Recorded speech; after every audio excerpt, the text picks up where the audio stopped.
Ce que ça évoque pour moi, la zone aéroportuaire de Nîmes, c'est l'exploitation commerciale de l'aéroport. Il y a la base de la sécurité civile, il y a des grosses entreprises comme Sabena, comme SDTS, comme AFDEV, qui travaillent au quotidien. Il y a des écoles de pilotage. Même moi, en tant que particulier, je venais parfois à l'aéroport de Nîmes. Je ne savais pas qu'il y avait une zone industrielle juste à côté, avec plein d'emplois, plein de sociétés différentes. C'est une longue histoire, démarrée au début des années 30, avec la volonté de notre pays de, au tout début, construire un aérodrome. Et certains des pilotes ou des mécaniciens habitaient dans notre commune. Ensuite, ce sont les militaires du train qui ont pris possession d'une partie de cette zone, dont on ne se rappelle pas toujours que ça participe aussi à la dimension économique du site. Nous sommes au sud de Nîmes, à quelques kilomètres. C'est une situation géographique qui est malgré tout stratégique parce que nous sommes à côté des Alpilles, nous avons la mer à côté.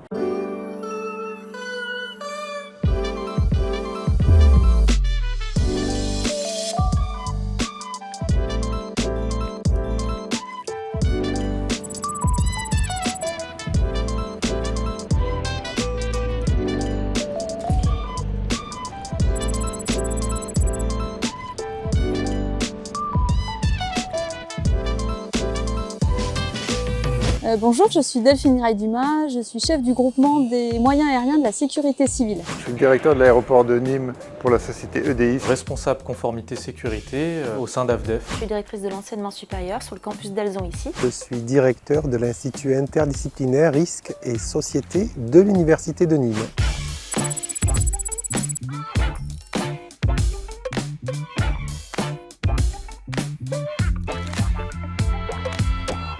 La zone aéroportuaire Nîmes-Grande Provence Méditerranée, c'est un ensemble d'acteurs économiques dans un périmètre concentré. C'est justement un croisement d'accès avec une autoroute qui arrive du nord, une autoroute vers l'Espagne. Les trains aussi, on est à proximité de deux grandes gares, la gare de Nîmes Centre, la gare Nîmes-Pont du Gard avec la LGV. L'environnement lui-même est bon, il n'y a pas énormément de villages autour.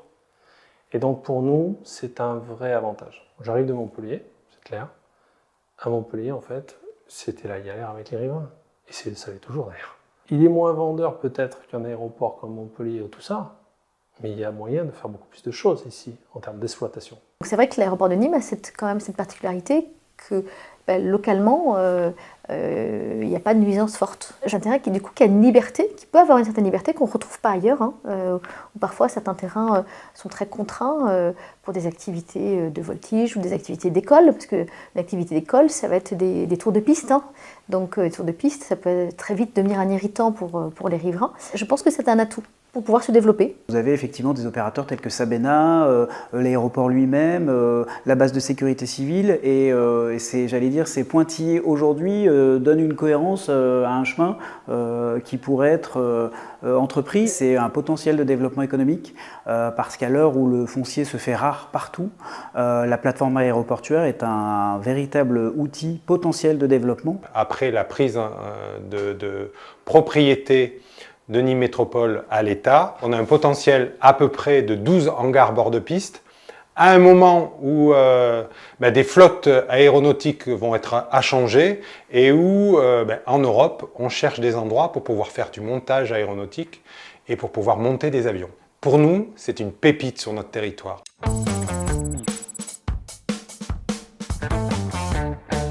Faudrait faire en sorte que la première image qu'ont les passagers en arrivant, c'est un espace, un lieu accueillant, faire peut-être un lieu paysager, des arbres ombragés. Nous avons un beau bassin, mais qui n'est pas bien exploité. Dans cette zone, je pense qu'il faut améliorer l'accessibilité.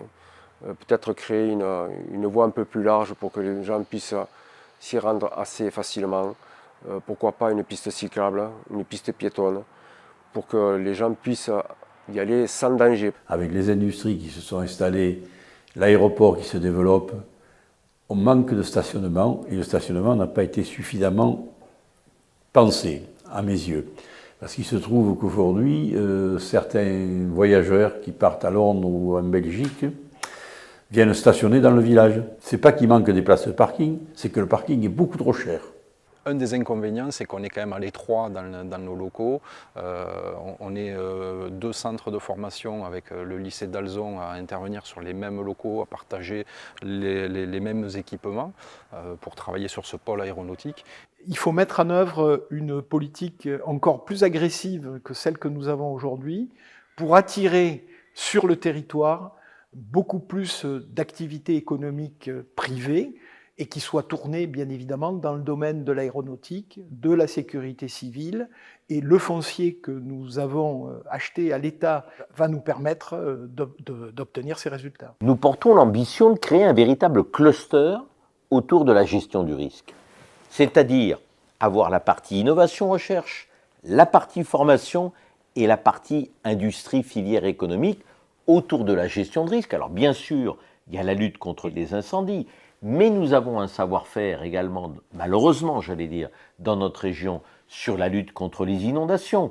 Tout ça en liaison avec l'école des mines d'Alès, qui a une filière sur la gestion des risques, ainsi que l'université de Nîmes, qui également a une véritable filière sur la gestion de risques. Ce qu'on a besoin aujourd'hui, c'est d'établir une véritable stratégie. On a besoin d'avoir un schéma directeur pour qu'il puisse nous proposer, lui, différents scénarios, afin que les élus que nous sommes à l'agglomération, mais je crois que tous les acteurs de ce territoire, puissent bien comprendre le choix à moyen et long terme de développement de ce site.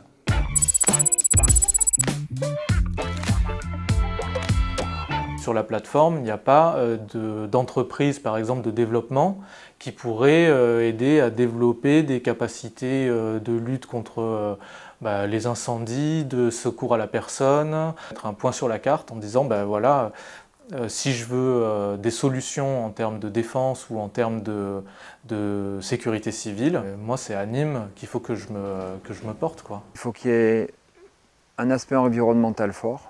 Il faut essayer de créer des zones dedans qui impactent moins, où on a un petit peu d'arbres, des choses comme ça. Moi, je crois qu'il faut essayer de la rendre conviviale. En Savoie, quand vous allez chez eux, toute la partie des colteurs là, de la vallée de l'Arve, vous avez des zones avec des espaces verts, avec des choses comme ça. Je crois que c'est important.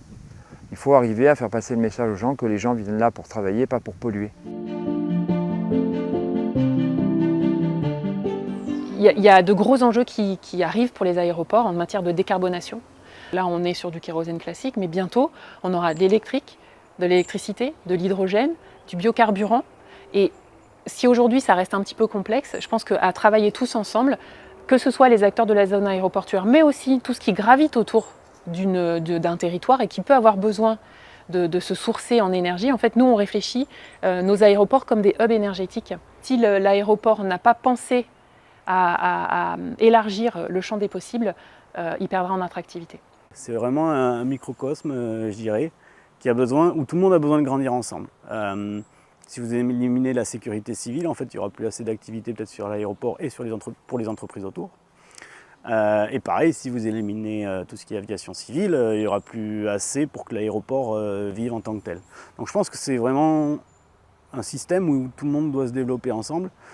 Sinon, ça resterait en l'état, voire ça péricliterait assez rapidement. Nous, ce dont on a besoin, c'est qu'on soit associé à la construction du projet par une vraie dynamique de concertation, c'est-à-dire qu'on se met tous autour d'une table et qu'on voit quelles interactions on peut développer.